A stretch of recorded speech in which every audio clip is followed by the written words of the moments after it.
Amigas y amigos, les saluda Francisco Narmendray.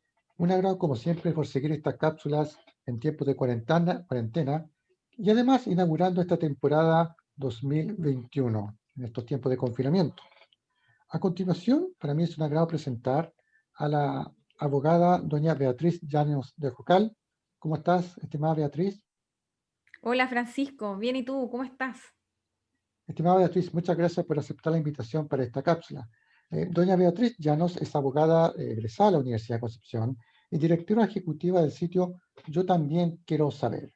En esta oportunidad vamos a conversar de un tema importante que a todos nos debe interesar, hay que pensar siempre en el futuro. Estamos hablando del tema de la previsión, tema de la seguridad social. ¿Ya? Y aquí tenemos justamente una experta que se ha dedicado a estudiar en detalle sobre esta materia. Comencemos esta conversación, estimada Beatriz. Primero que nada, ¿qué es seguridad social? Desde el aspecto jurídico, y si lo puedes de alguna manera explicar de manera didáctica para nosotros y para nuestros amigos y amigas que están viendo esta cápsula. Perfecto. Bueno, Francisco, el término seguridad social es bastante complejo, no solo desde el punto de vista didáctico, para poder explicarlo, sino que también teórico. Tiene una dificultad porque resulta que es un término que está en evolución. Ya no, siempre ha ido cambiando, es una rama bastante moderna, tiene un poco más de 100 años o alrededor de 100 años la seguridad social moderna. Entonces, en sí es un concepto difícil de explicar, pero en términos simples, o por lo menos para mí, tiene relación con la forma en que yo me puedo proteger respecto a ciertas contingencias que pueden surgir a lo largo de la vida, y como consecuencia de esas contingencias yo tengo un menoscabo económico, ¿ya? Un ejemplo, por ejemplo, sería si yo estoy trabajando, me enfermo, ¿ya? Y no puedo ir a trabajar. ¿Qué pasa en la actualidad? Tengo una licencia médica porque dejo de trabajar. Y por tanto, ese tiempo en que yo dejo de trabajar no me van a pagar la remuneración. Pero como tenemos seguridad social y ante la enfermedad existe este instrumento, que en nuestro caso es la licencia médica, se va a poder pagar esa remuneración, no por el empleador, sino por la institución previsional, por ejemplo, en términos simples.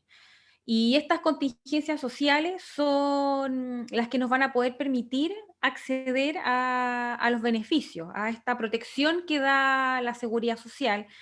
Y generalmente estas contingencias son determinadas por ley. Actualmente existe el convenio de norma mínima, que es el convenio 102 de la Organización Internacional del Trabajo, que señala cuáles serían estas contingencias sociales mínimas que debiese tener cada país. Y ahí, bueno, nosotros las más famosas, las que conocemos, son vejez, por el tema de jubilación, salud, enfermedad, desempleo también, que está muy en boga ahora por el tema de la pandemia, maternidad también, que es muy importante, y varias otras más. Bueno, riesgos laborales también, que es muy importante. Estimada Beatriz, seguramente nuestros amigas y amigos que están viendo esta conversación se preguntarán, por ejemplo, ahora estamos con el sistema de AFP, ¿cierto? De previsión. Pero hagamos un poco de historia. ¿Qué existía antes como sistema de previsión en Chile, antes que del sistema de AFP actual? ¿Cómo era la previsión social para quienes necesitaban, ¿no es cierto?, de una pensión. Bueno, antes había un sistema de reparto, ¿ya? Que es contrario o es muy distinto a capitalización individual. ¿En qué consistía el sistema de reparto? Bueno, era un fondo común, ya, que las personas iban aportando, por lo tanto, una vez que ellas aportaban, perdían la propiedad de sus fondos, pero una vez que ellos se jubilaban, tenían un beneficio definido, como se llama. ya como se dice, que un beneficio definido, bueno, el promedio de algunas remuneraciones, pueden ser de los últimos 12 meses o 24, ahí depende, porque en ese momento existían cajas. Bueno, la más famosa era la caja de empleados públicos, pero habían muchas otras más, ¿ya? Donde las personas se afiliaban, digamos, a esas cajas. Em, Había también normativa, porque llegó un punto en que había bueno, había pluralidad de cajas, entonces se tuvo que empezar a regular qué hago yo, o sea, qué pasa si en una caja me exigen mínimo 15 años de cotización, pero resulta que luego por mi trabajo yo me cambié y alcancé a cotizar 5, por ejemplo.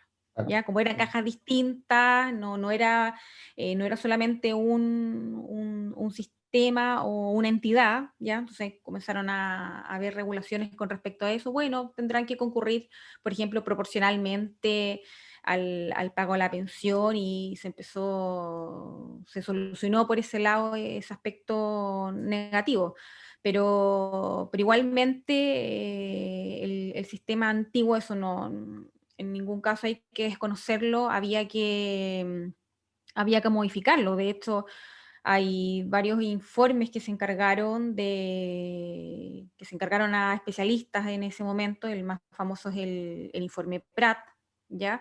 Donde hacía una especie de resumen, de esquema, y decía, bueno, lo primero que hay que hacer es uniformar los requisitos para jubilarse. O sea, no puede ser que en una caja pidan 15 años y en otra pidan 30 años, por ejemplo. ¿Ya? O sea, había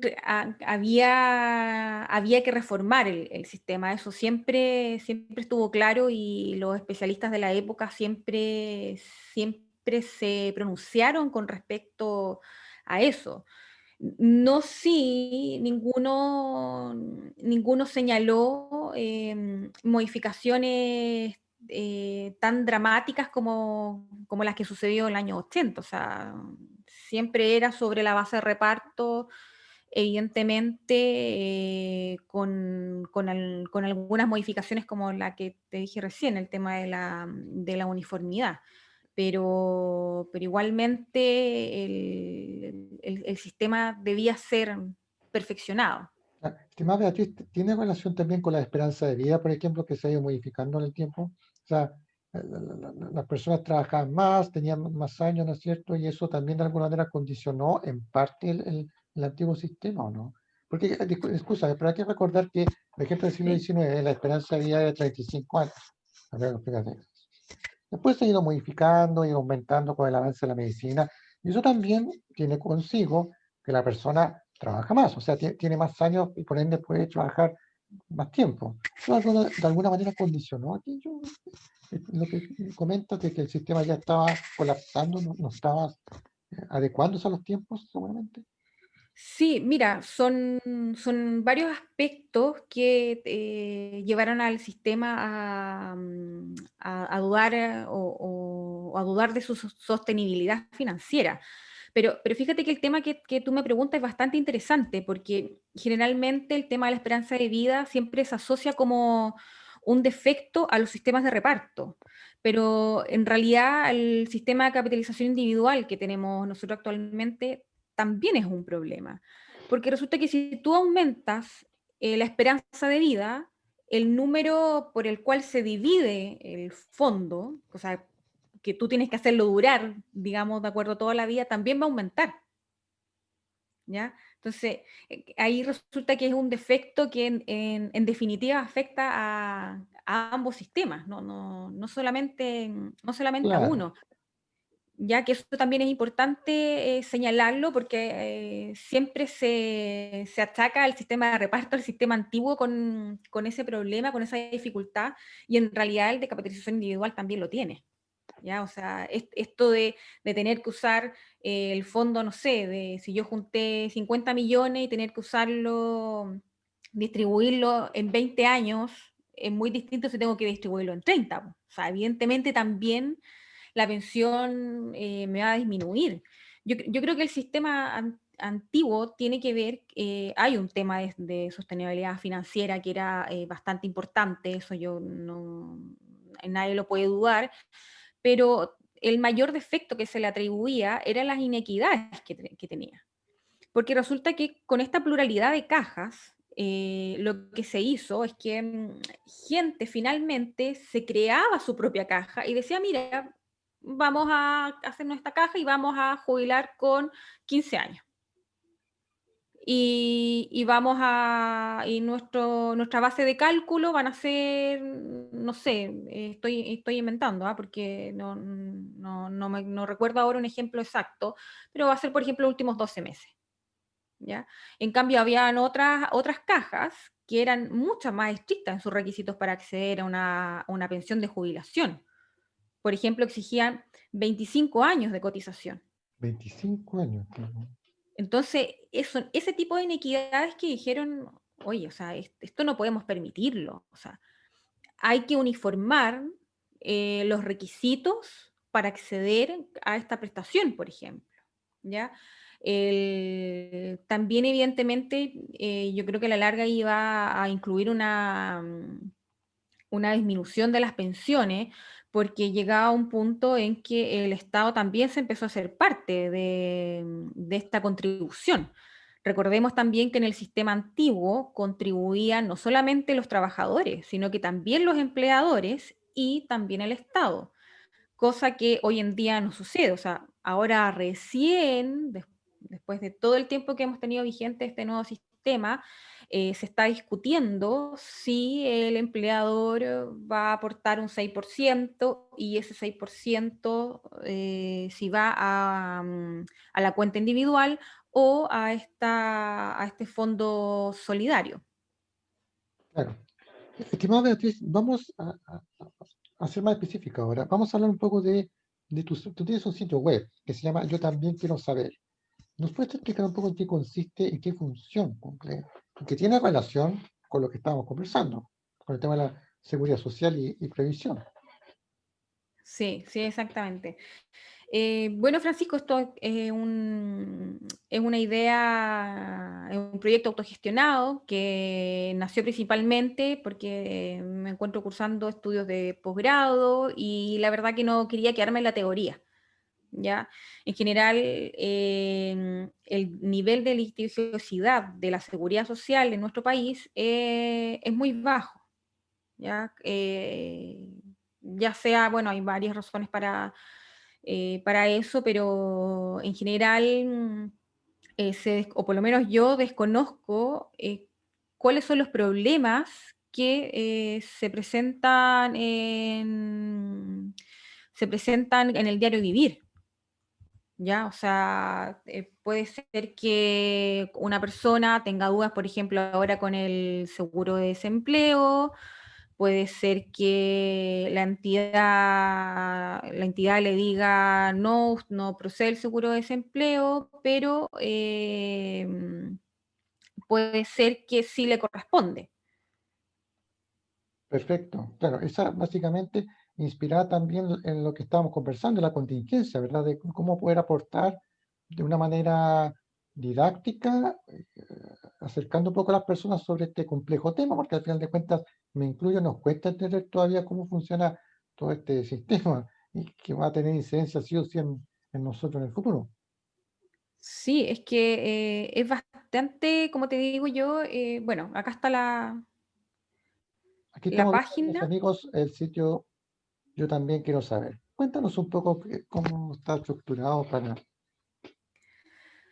Bueno, primero que todo tenemos cápsulas informativas que son breves, tenemos un canal de YouTube también y básicamente lo que queremos es tratar de explicar de forma didáctica los problemas que pueden o las dudas que pueden surgir de seguridad social, ¿ya?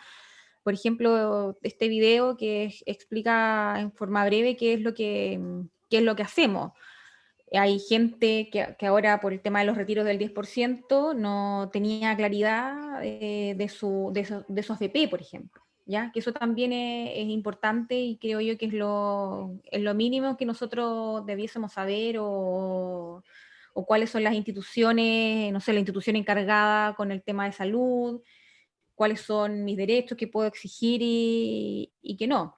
A raíz de eso también tuvimos, bueno, hemos tenido 2 temporadas en CCP Radio con diferentes invitados, ya, que nos pueden hablar de temas sobre seguridad social. Por ejemplo, acá tenemos a Andrés Solimano, que es el autor del libro Pensiones a la Chilena, ya que él plantea todo este tema de la privatización y cómo se ha revertido en casi todo el mundo el tema de la privatización, como explica también cómo nosotros somos una minoría, ya, o sea, en el mundo más de los 2/3 tiene un sistema de reparto y no capitalización individual como el de nosotros, ¿ya?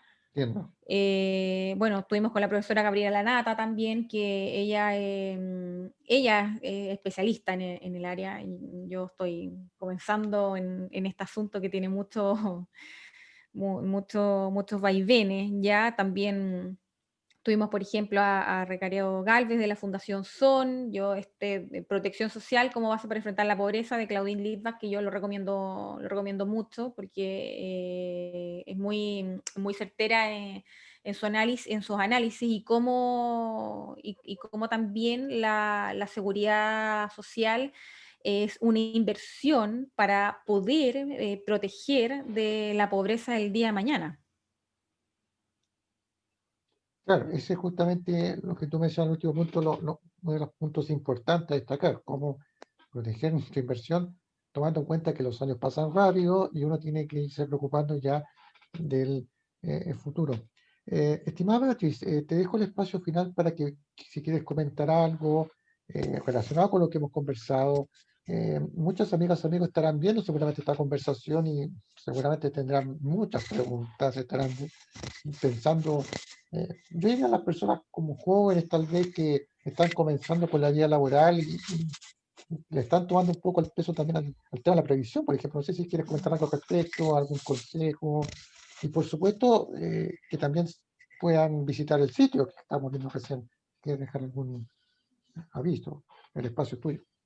Sí, gracias, Francisco. Bueno, más que nada, bueno, tengo un canal de consulta que es contacto yo también quiero saber.cl, también está en las redes sociales, yo también quiero saber, y que me hagan llegar sus consultas. Yo, bueno, en la medida de lo posible, voy contestando. Hay preguntas que me han resultado súper interesantes, así que la idea siempre es poder ayudar, es también hacer un llamado a informarse, ya que sobre todo en estos tiempos que vamos a comenzar este camino de una nueva constitución y donde de todas maneras debe estar la seguridad social. La seguridad social es un derecho fundamental y muchos desconocen ese aspecto, ¿ya? Y es muy importante porque todos tenemos derecho a la seguridad social. ¿Ya? La forma, evidentemente, del sistema o el régimen que elijamos tiene que ser producto de un consenso. Eso también es súper importante y por lo mismo es necesario que nos informemos en qué consiste un sistema de reparto, en qué consiste un sistema de capitalización individual, cuáles son las diferencias, por ejemplo, en vejez, que es lo que más, lo más famoso, qué es lo que recomiendan las instituciones internacionales, qué es lo que podría convenir a nuestro país, teniendo presente, por ejemplo, nuestros mercados laborales, que eso también es importante para la seguridad social. Así que eso, el llamado a informarse con toda confianza. Por último, agradecerte a ti, Francisco, el espacio, felicitarte también. Yo sigo harto tus redes sociales, encuentro súper interesante el trabajo que haces. A mí, bueno, yo soy de Chillán y yo creo que la gente de Chillán bueno, tú debes saber, pues siempre pasa, tenemos ahí la cuna de O'Higgins, de Arturo Prat, Mucho claro, patrimonio. Sí. sí, Lo exactamente. único malo, estimada Beatriz, que ya no son parte de la región del, del Biobío. Ya, Sí, mira, no sé en realidad qué habrá pasado ahí, pero bueno, yo lo siempre lamento, como, porque en el pasado yo decía con orgullo la región del Biobío, la cuna de Prat, la cuna de O'Higgins, y ahora nos vamos a tener que, eso ya es historia del pasado. pero bueno, somos vecinos, así que todo eso se presta. Así que no, felicitarte, Francisco. No, tu página es súper interesante, sobre todo las cápsulas estas que tienes, así que no, muchas gracias por la invitación. No, al contrario, muchas gracias, estimada Beatriz, por aceptar la invitación de esta cápsula y poder, en pocas palabras, en líneas generales, poder instruirnos un poco sobre un tema tan complejo como ya he mencionado, que es necesario conocer sí o sí y de fuentes serias, ¿cierto? De investigar bien y de informarse. Aquí la clave es informarse para tener una buena proyección, ¿cierto? Y evitar desinformación, como suele pasar siempre a veces en las redes sociales. Esta es la idea justamente de esta cápsula, que especialistas nos puedan contarles en base a sus investigaciones, su visión sobre temas que nos importan a nivel nacional, a todos. Así que muchas gracias, estimada Beatriz, y a nuestras amigas y amigos nos vemos en una próxima cápsula.